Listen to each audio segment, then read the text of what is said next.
Bonjour à toutes et à tous, je m'appelle Bérénice, je travaille chez Holomea et je suis passionnée par la bio-inspiration et la manière dont fonctionnent les humains entre eux. Bienvenue sur l'Affluence, le podcast qui explore la coopération. L'Affluence, c'est une occasion de se poser des questions, d'explorer, de découvrir, d'apprendre et surtout de partager. Entre chaos et opportunités, explorons ensemble de nouvelles manières de construire les collectifs.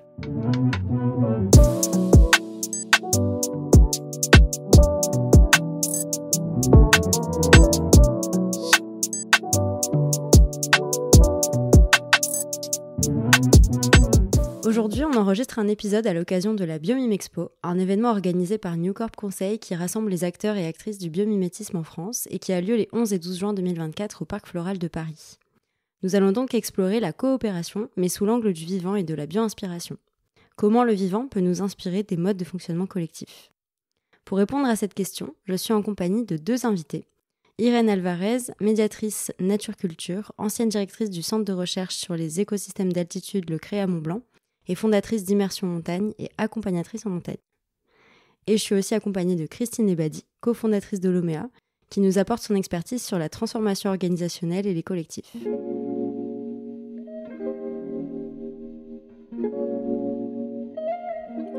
Bonjour Irène et Christine. Donc on va commencer Irène par se présenter. Est-ce que tu peux nous parler du Créa Mont-Blanc, d'Immersion Montagne et nous présenter un petit peu ce que tu fais ? Bonjour Bérénice et bonjour à tous et à toutes. Donc je suis Irène Alvarez, j'ai créé Immersion Montagne il y a 5 ans. L'idée d'Immersion Montagne, c'est d'organiser des temps en nature pour se connecter de manière différente à la nature et pouvoir par la suite agir individuellement et collectivement à partir de ce qu'on ressent et ce qu'on apprend de la nature. Et j'ai aussi pendant 10 ans co-dirigé le Créa Mont-Blanc, qui est le centre de recherche sur les écosystèmes d'altitude, basée à Chamonix, et qui est une association qui mène à la fois de la recherche scientifique, mais en même temps, dans chacune de ces recherches, il y a une dimension sociétale, et donc de transmission des savoirs à travers la science participative, par exemple, ou différentes modalités de transmission de la science et de la démarche scientifique à différents publics. Christine, est-ce que tu peux du coup nous présenter Holomea et nous expliquer en quoi est-ce que le partenariat avec le Créa Mont-Blanc et Immersion Montagne fait partie des activités ? Donc bonjour, je suis Christine Ebadi, j'ai cofondé Holomea. Donc Holomea, c'est une agence de conseil qui accompagne la transformation des organisations. Notre particularité, c'est de nous inspirer des principes du vivant dans nos pratiques et dans nos accompagnements. Et nous aidons nos clients à faire évoluer leur modèle de fonctionnement vers plus d'engagement, de coopération, d'adaptabilité collective. Aujourd'hui, toutes les organisations, elles ont des défis immenses à relever pour répondre, se développer dans le contexte de changements permanents des transitions écologiques et sociales. Or, le vivant se développe depuis 3,8 milliards d'années et ces principes ont permis de s'adapter aux nombreuses perturbations. Et c'est dans ce cadre qu'on travaille avec le Créa Mont-Blanc et Immersion Montagne. C'est une alliance qui est un peu particulière. Chaque structure amène un regard assez différent, complémentaire, c'est hétérogène. Nous amenons la connaissance des organisations, des entreprises, des collectivités, des différents collectifs. Le Créa Mont-Blanc amène toute la connaissance scientifique, l'observation des écosystèmes naturels, comment ils réagissent aux perturbations, quels sont les principes qui s'appliquent, est-ce qu'on coopère, est-ce qu'on est en compétition, comment on réagit. Et Immersion Montagne, comme l'a dit Irène, va amener toute cette dimension sensible de connexion, parce que c'est pas qu'avec la tête. On a vraiment une approche tête, cœur, corps. C'est comment je me connecte, comment ça me fait vivre autre chose, et quel impact ça a bien sûr d'abord sur moi, mais ensuite dans le collectif. Eh bien justement, j'aimerais qu'on explore ensemble certains de ces principes, donc certains principes du vivant. En quoi est-ce que ça peut finalement nous apporter et nous aider dans nos collectifs ? Donc Irène, est-ce que tu aurais des exemples à nous partager d'espèces vivantes qui pourraient nous inspirer justement dans les collectifs ? D'abord, je voudrais dire que tout part de l'émerveillement que je peux avoir, mais que beaucoup de gens ont à l'égard du vivant et de ses capacités d'adaptation à un milieu qui est sans cesse changeant. Et ça, c'est particulièrement vrai en montagne où les contraintes sont assez fortes. Le premier exemple qui me vient en tête, c'est celui du silène à col, qui est une plante de haute altitude, qui peut vivre jusqu'à plus de 3000 mètres d'altitude, et qui a cette particularité, comme beaucoup de plantes de haute montagne, d'adopter une forme sphérique, Donc on dit une forme en coussin. C'est une très belle plante avec des toutes petites fleurs roses, pleines de couleurs dans cette haute montagne. Et cette forme de sphère lui permet d'exposer très peu de surface à l'extérieur pour un très grand volume intérieur. Et de ce fait, elle crée en fait une espèce de serre naturelle. Il fait beaucoup plus chaud à l'intérieur du coussin qu'à l'extérieur. Et par cette simple forme géométrique, elle facilite l'implantation d'autres organismes en son sein, à sa surface et à l'intérieur. Et voilà, des exemples de facilitation dans des milieux sous contrainte, il y en a énormément. Nous, on peut appeler ça de la coopération, ça va jusqu'à la symbiose.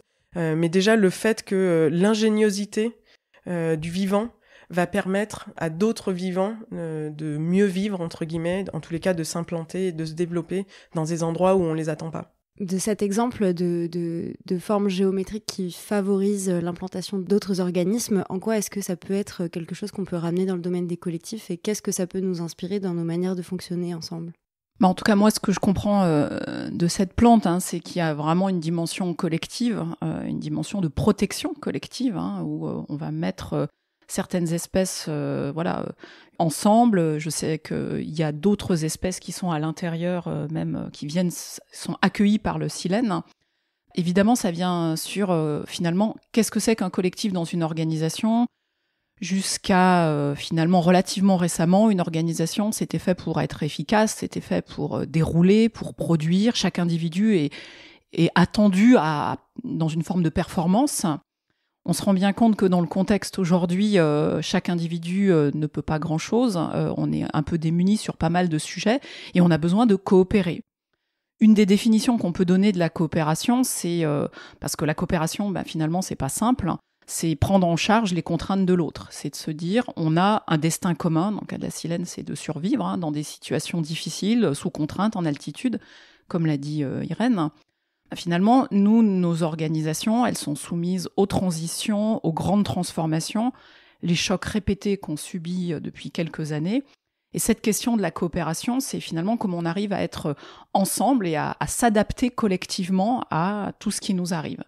Donc pour moi, un des piliers des réponses, et dont le vivant est une des preuves, c'est vraiment cette question de la coopération, c'est construire des organisations réellement coopératives, ce qui remet en question beaucoup des règles du jeu, d'évaluation et de définition de la performance.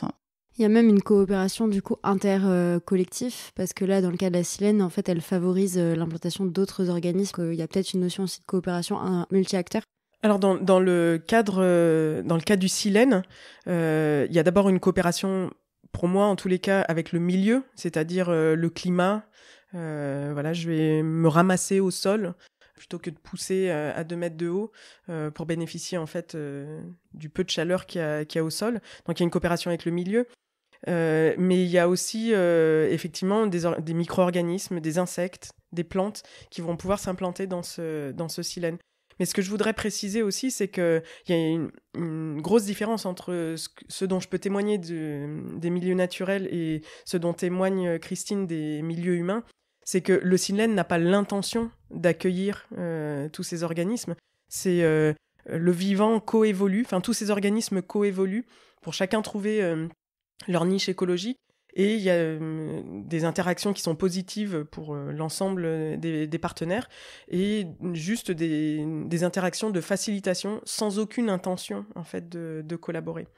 Donc ça c'est pour placer à la fois la beauté de ce qui se passe dans le vivant et en même temps le fait que la bio-inspiration est une inspiration et voilà qu'il y a d'autres choses qui se jouent dans les collectifs humains aussi. Ouais, effectivement, c'est important de le préciser parce que souvent, on a tendance à personnifier le vivant ou la nature. Et effectivement, il n'y a pas d'intention d'évoluer depuis 3,8 milliards d'années, mais les choses se sont faites ainsi. Et il y a différentes stratégies qui ont été mises en œuvre, notamment pour s'adapter à des conditions climatiques ou survivre dans des milieux extrêmes. Et c'est de ça qu'on peut s'inspirer. Mais effectivement, ça reste des principes abstraits, théoriques, qu'il nous faut, nous, après, hybrider avec ce qu'on vit et nos contraintes à nous, entre humains, dans le réel, dans notre monde qui existe. Et pour faire écho à cette question de l'hybridation et de l'inspiration des principes du vivant, en fait, effectivement, la question que dans les organisations, finalement, on se pose, c'est est-ce qu'il y a une pertinence de l'organisation en regard du contexte, un petit peu, est-ce que, comme le silène, est-ce qu'il est finalement pertinent là où il est ? Et nous, on a cette même question. Il n'y a pas de réponse absolue, il n'y a pas la meilleure organisation du monde, mais il y a celle qui est la plus adaptée au contexte et ce qu'on est en train de vivre. Et c'est là où les caractéristiques de ce que le vivant a déployé sont intéressantes pour nous. Et c'est cette question du changement très brutal qu'on peut vivre par moment, la vitesse du changement, la capacité à se reconstruire, à démarrer autrement, à peut-être développer des nouvelles niches. Et on a cette question de l'adaptabilité. C'est pour ça que cette inspiration, elle devient de plus en plus pertinente aujourd'hui pour nos organisations. En tout cas, moi, ça me semble extrêmement intéressant justement d'aller voir un petit peu comment ça se passe dans les écosystèmes d'altitude. Alors, Irène, est-ce que tu as un deuxième exemple de principe dans le vivant ou d'exemples de situations qui existent dans le vivant qui peuvent nous inspirer sur nos modes de fonctionnement collectif ? Alors, il y a un autre principe qui me vient en tête, qui est celui de la diversité. C'est-à-dire que dans la nature, un système est résilient lorsqu'il est divers, c'est-à-dire lorsqu'il y a suffisamment de réponses potentielles à un choc extérieur. Et l'endroit où on trouve le plus de diversité, en montagne notamment, c'est dans ce qu'on appelle les marges. Et ces marges, en fait, chaque espèce a une zone dans laquelle elle se sent particulièrement confortable pour se développer, où tous ses besoins sont couverts.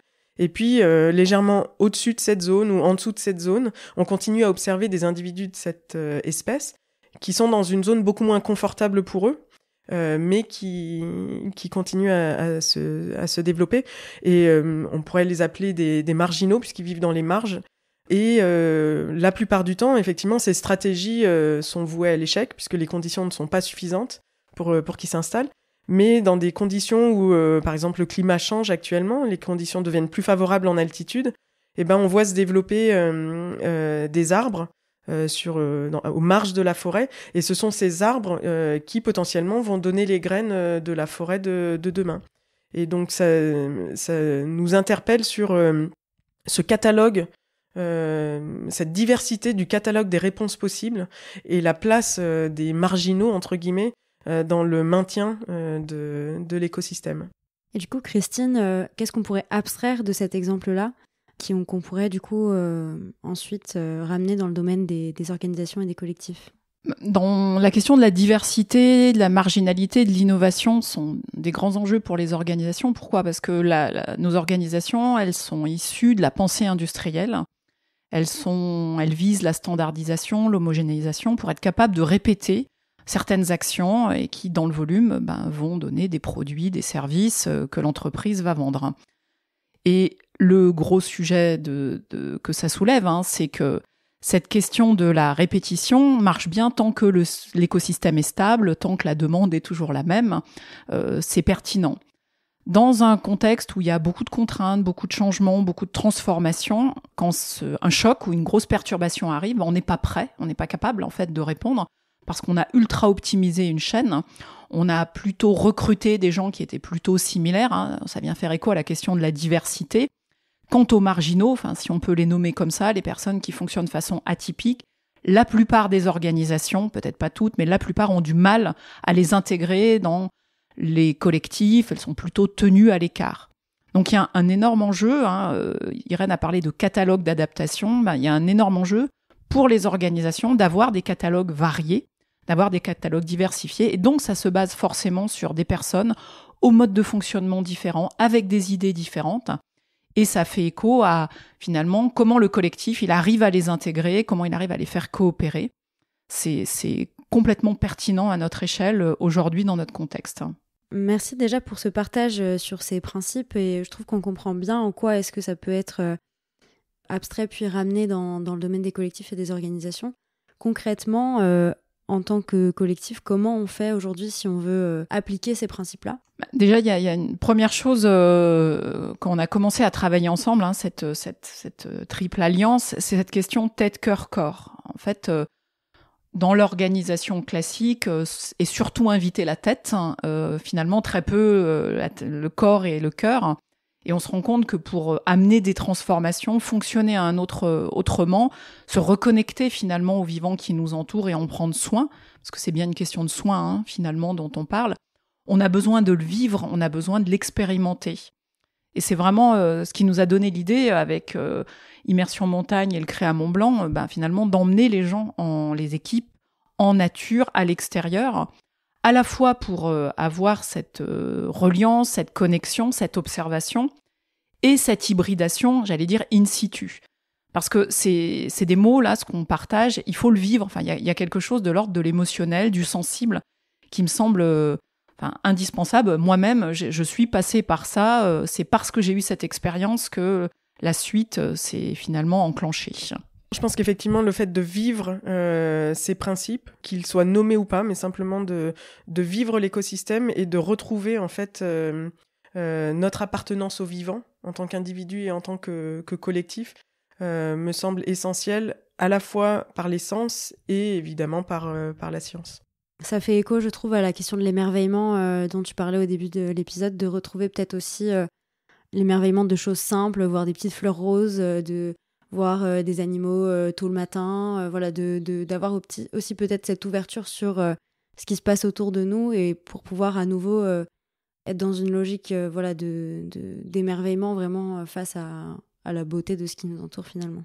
Toutes nos réflexions autour de l'organisation bio-inspirée, des principes du vivant, de l'émerveillement, c'est aussi là, et peut-être en premier, pour alimenter ce qu'on appelle communément les transitions écologiques et sociales. Alors pourquoi nous, en fait, on s'intéresse vraiment à cette question, cette dimension collective ? La transition écologique et sociale, c'est un immense projet collectif, complexe, qui demande beaucoup, beaucoup de coopération. Et c'est là où la question des organisations bio-inspirées, des organisations qui arrivent à s'inscrire dans les limites planétaires, les limites du vivant, et qui finalement nous donnent une place qui est plus régulée, plus juste, nous semble pertinent. C'est vraiment cette voie qui nous a semblé juste quand on a commencé à l'élaborer avec le Créa Mont-Blanc et Immersion Montagne. Il y a vraiment en visu, j'allais dire, cette question des transitions et de faire advenir une société qui est un peu plus régulée, un peu plus adaptée aux limites de la planète, tout simplement. Et plus relié du coup au vivant, c'est ça, Oui, c'est cette question de la reliance. Cette question du vivant, on en parle souvent finalement à l'intérieur de soi. Quel vivant est-ce que finalement dans l'organisation, puisque c'est mon prisme à moi, est-ce que quand je vais le matin au bureau, est-ce que je me sens vivante ou est-ce que je laisse la vitalité de côté, je viens exécuter une activité ?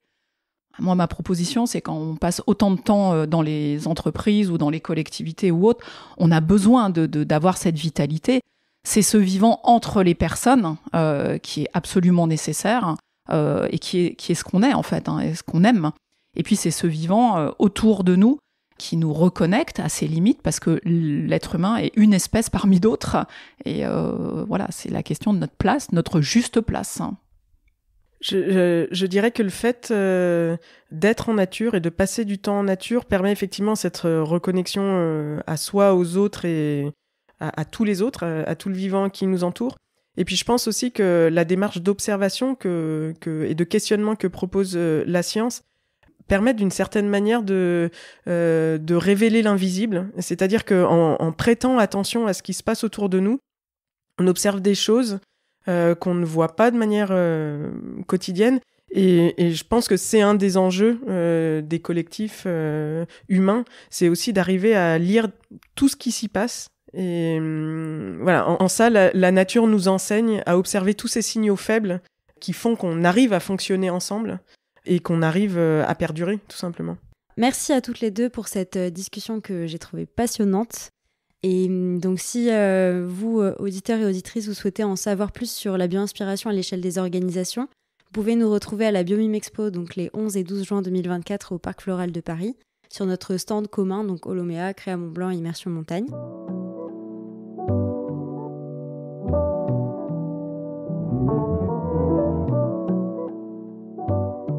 Pour ne rater aucun épisode et pour faire grandir ce podcast, vous pouvez en parler autour de vous, vous abonner sur votre plateforme d'écoute préférée et nous laisser des étoiles si vous nous écoutez depuis Spotify ou Apple Podcast. Merci pour votre écoute et à bientôt pour un nouvel épisode de l'Affluence.